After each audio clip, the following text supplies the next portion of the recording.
Salut, c'est Olivia, ta coach de français.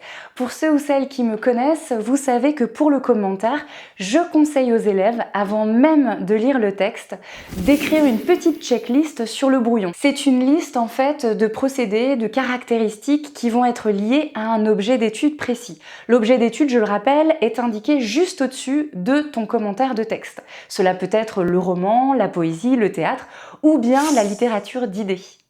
L'intérêt de cette technique, c'est de se souvenir en amont des points essentiels que peut-être tu oublieras par la suite. Je te propose donc 4 checklists et évidemment cela va être un bon prétexte pour faire une révision express pour le bac français. Si la poésie est à l'honneur cette année, voici la petite checklist que je te conseille de noter au brouillon. Bien sûr, tu n'es pas obligé de tout écrire, je vais détailler un peu pour te permettre de réviser de façon express. Tu peux donc écrire structure de la poésie. Pourquoi ? Parce que c'est essentiel. Tu dois te demander s'il s'agit d'une forme fixe qui se calque sur un modèle, comme par exemple le sonnet de quatrain de tercet. Tu peux également compter le nombre de strophes et voir si la disposition t'évoque quelque chose. Deuxième élément à noter, les types de vers selon leur nombre de syllabes. Des vers classiques réguliers comme l'alexandrin, 12 syllabes, le décasyllabe, 10 syllabes, l'octosyllabe, 8 syllabes. Des vers libres. Je rappelle ce que c'est rapidement. Les vers sont irréguliers, leur longueur peut varier. Ils peuvent rimer ou non. Dans la prose, en revanche, il n'y a plus de vers, plus de retour à la ligne. Mais le langage reste poétique. Les vers libres ou la prose sont des signes de poésie très modernes. Troisième élément, le type de rime, signe d'une poésie plutôt classique. Ne note pas le détail, c'est moi qui l'ajoute pour une révision rapide. Les rimes suivies,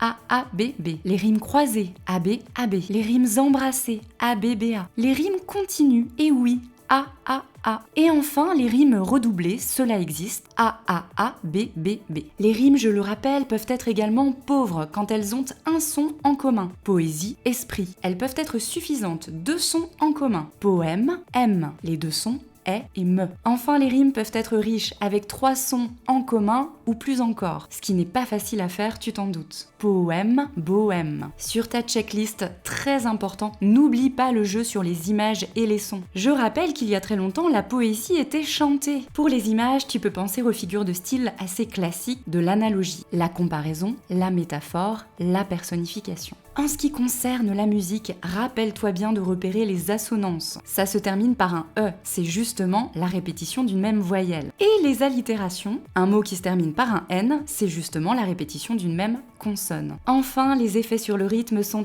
essentiels, avec l'enjambement, le rejet, le contre-rejet. Pas de panique. Si tu ne te souviens pas de ce que c'est, je t'invite à regarder ma vidéo sur la poésie spéciale bac français qui récapitule tous ces points. Dernier mot sur ta checklist, fonction. Voici les 4 fonctions de la poésie. Exprimer des émotions heureuses ou malheureuses, le deuil, l'angoisse, la fuite du temps, etc. Deuxième fonction, célébrer ou dénoncer un fait, un événement, une personne ou un groupe. Troisième fonction, révéler différentes facettes de la réalité, dont le lecteur n'a pas toujours conscience. Le poète est une sorte de guide. Dernière fonction, inventer un nouveau langage, avec des images très originales, ou bien des néologismes par exemple, c'est-à-dire des mots que le poète ou la poétesse invente. La fonction de ton poème est plutôt à évoquer dans une 3e partie de commentaire. Si la poésie tombe donc, petit récap de ta checklist. Structure, vers, rime, images et sons, et enfin, fonction de la poésie.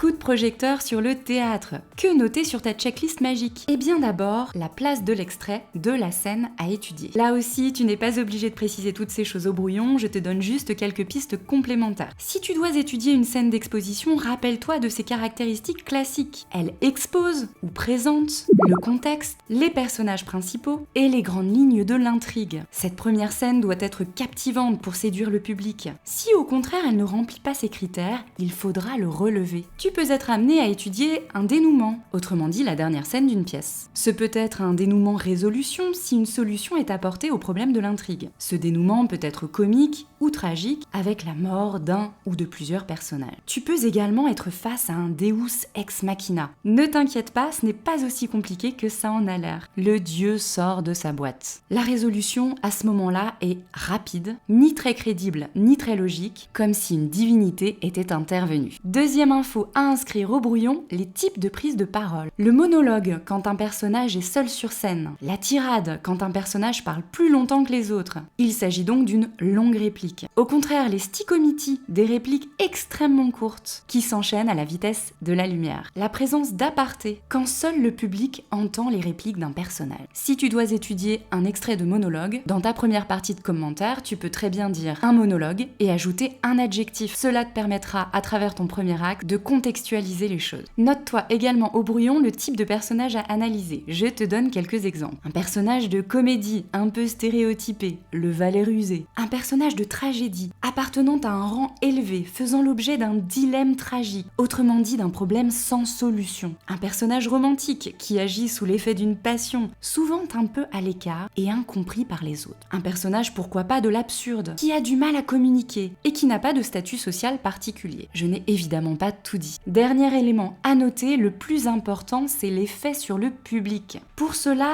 tu dois donc observer les didascalies, c'est-à-dire ces indications scéniques, écrites en italique, qui peuvent te donner de précieux indices. Si tu veux connaître les 4 types de didascalie qui existent, regarde ma vidéo sur le théâtre, spécial bac, très complète. Tu dois également prêter attention au registre littéraire, le registre tragique, qui a pour but d'émouvoir le spectateur, avec des champs lexicaux de la mort, de la fatalité, du destin, des dieux. Le registre pathétique, qui a pour but de générer chez nous de la compassion pour les personnages. Le registre comique, satirique, si le public est amené à réfléchir. Le registre oratoire, pourquoi pas? Lorsqu'un personnage prend la parole, s'exprime très bien, se montre convaincant. Note-toi surtout l'expression double énonciation. N'oublie pas que le personnage sur scène s'adresse à un autre personnage, ou à lui-même, dans le cas d'un monologue, mais qu'il s'adresse aussi indirectement au public. Tu dois donc toujours te demander ce que la scène à analyser engendre comme effet sur le spectateur. Si, comme le rideau, le théâtre tombe cette année, petit récap de ce que tu dois noter. La place de la scène et ses caractéristiques, les types de prise de parole, les types de personnages, et enfin l'effet sur le public. Si le roman est tiré au sort, tu peux noter sur ta fameuse checklist tout en haut la place et le rôle de ton extrait. C'est vraiment essentiel pour réussir sur toute la ligne. Tu noteras l'excellent jeu de mots. Je rappelle les fonctions de l'incipit. En général, ce début de roman sert à présenter les informations principales, contexte spatio-temporel, personnages principaux, définir les codes liés à un sous-genre et séduire évidemment le lecteur. L'excipit à la fin d'un roman peut avoir une fin ouverte, avec différentes perspectives possibles, ou une fin fermée, le parcours est arrivé à son terme, la mission a été remplie, etc. Tu peux également étudier une scène d'action, avec des phrases plutôt courtes, simple ou non verbal. Simple, un verbe conjugué, non verbal, aucun verbe conjugué. L'utilisation du passé simple pour des actions ponctuelles ou du présent de narration. Tu peux également être amené à analyser une description ou un portrait de personnage, avec par exemple l'imparfait de description, une multitude d'adjectifs, un vocabulaire mélioratif pour donner une vision positive de quelque chose ou de quelqu'un, ou péjoratif dans le cas contraire. Tu peux également examiner un passage dialogal, avec une ponctuation expressive, des verbes de parole, un certain niveau de langue qui peut indiquer le niveau social d'un personnage. Justement, tu peux noter sur ta checklist les différents types de discours que tu risques de rencontrer dans ton extrait. Autrement dit, tout ce qui a un rapport avec les paroles rapportées. Dans le discours direct, les paroles des personnages sont rapportées fidèlement. Tu le reconnais grâce aux guillemets, aux tirets, à la ponctuation expressive, aux verbes de parole. Voilà les signes qui ne trompent pas. Dans le discours indirect, les paroles des personnages sont intégrées au récit. Pas de guillemets, pas de tirets et des propositions subordonnées pour formuler les paroles. Enfin, dans le discours indirect libre, on découvre les paroles et les pensées des personnages fidèlement, mais elles s'inscrivent dans la continuité du récit, sans guillemets et contrairement au discours indirect, sans verbe de parole, ce qui donne une certaine forme de légèreté. Troisième élément que tu peux noter, le tempo du récit ou son rythme, avec l'analepse, un retour en arrière, comme un flashback au cinéma. La prolepse, un bond dans le futur. Une ellipse, un passage qui saute une période, passe sous silence des événements. La pause, un moment où l'action s'arrête, est en suspens. Une description justement ou un portrait. Le sommaire, c'est un peu le contraire. Un passage dans lequel des actions qui durent sont résumées en quelques phrases. Quatrième élément majeur, le point de vue narratif. Bien sûr, ce critère sur ta checklist va te pousser à te demander qui est d'abord le narrateur, qui raconte l'histoire. Un narrateur personnage qui crée de la complicité avec le lecteur, ou un narrateur extérieur qui peut s'effacer penser ou bien qui peut faire des commentaires. Si tu veux en savoir plus, regarde ma vidéo détaillée sur le sujet. Ce qui t'intéresse aussi, c'est comment il raconte l'histoire, selon quel point de vue. Je rappelle le point de vue interne, le lecteur connaît les pensées et les émotions d'un seul personnage à la fois. Le narrateur est un observateur, un simple témoin. Le point de vue omniscient, le narrateur sait tout, connaît tout, le passé, parfois même l'avenir des personnages. Bien sûr, les registres sont également très importants pour le roman. Je te renvoie à mon autre vidéo sur cette notion, sinon je crois que je vais faire un contenu de 3h42 et ce n'est pas vraiment le but aujourd'hui. Si le roman tombe, petit récap de ce que tu dois noter sur ta checklist. La place de l'extrait, les types de discours, le tempo du récit, le point de vue narratif et pourquoi pas le registre dominant. Pour avoir une idée claire de ton texte de littérature d'idées, fais une petite checklist dans ce genre-là. Commence par noter argumentation directe ou indirecte. Je rappelle que dans l'argumentation directe, l'auteur s'adresse directement au lecteur sans le moindre intermédiaire, ce qui crée notamment une certaine complicité entre auteur et lecteur. Dans l'argumentation indirecte, l'auteur passe par l'intermédiaire d'un récit et de personnages inventés pour transmettre son message, comme dans un conte, dans une fable, etc. Lire pour se divertir donc, mais aussi pour s'instruire, ce que tu devras évidemment mettre en lumière. Deuxième étape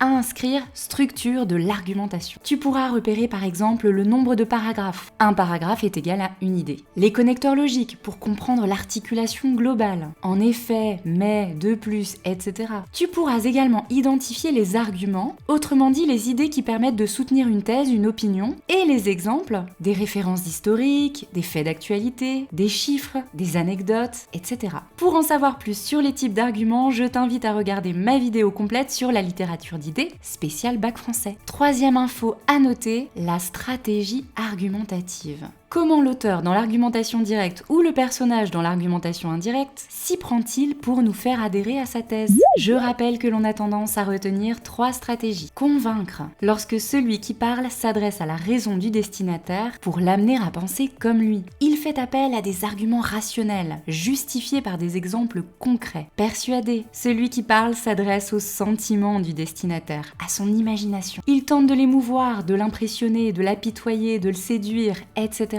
Délibéré enfin, celui qui parle va s'interroger sur un sujet et tenter de faire un choix. Il pèse le pour et le contre et il essaye de parvenir à une conclusion. Quatrième et dernier élément, on a bientôt fini. Si, les procédés oratoires. Voici quelques procédés que tu peux noter cette fois sur ton brouillon en amont et avant même de lire le texte. Les figures de style de l'insistance ou de l'exagération, comme l'hyperbole, l'accumulation ou l'énumération, c'est la même chose. La gradation, une énumération ascendante ou descendante. L'anaphore, une répétition en début de phrase. Ou la répétition tout simplement, à laquelle les élèves ne pensent pas toujours. Les figures de style de l'opposition, avec un oxymore. 2 mots sont opposés et à côté l'un de l'autre. L'antithèse. Ou encore l'antiphrase, un procédé de l'ironie lorsque l'on dit le contraire de ce que l'on pense. Et enfin, n'oublie pas la fameuse question rhétorique qui n'attend pas de réponse. Mais enfin, si tu veux quand même en avoir des réponses, regarde ma vidéo sur les figures de style. Évidemment, comme pour les autres objets d'étude, je t'invite aussi à faire attention au registre. Si la littérature d'idées tombe, petit récap de ce que tu dois noter sur ta checklist. Argumentation directe ou indirecte, structure, stratégie, procédés oratoires. Bien sûr, je n'ai pas tout dit, mais tu l'as compris, l'idée était de faire une révision express. Si ce contenu t'a plu, mets-moi un petit pouce levé et je te souhaite bon courage pour tes révisions.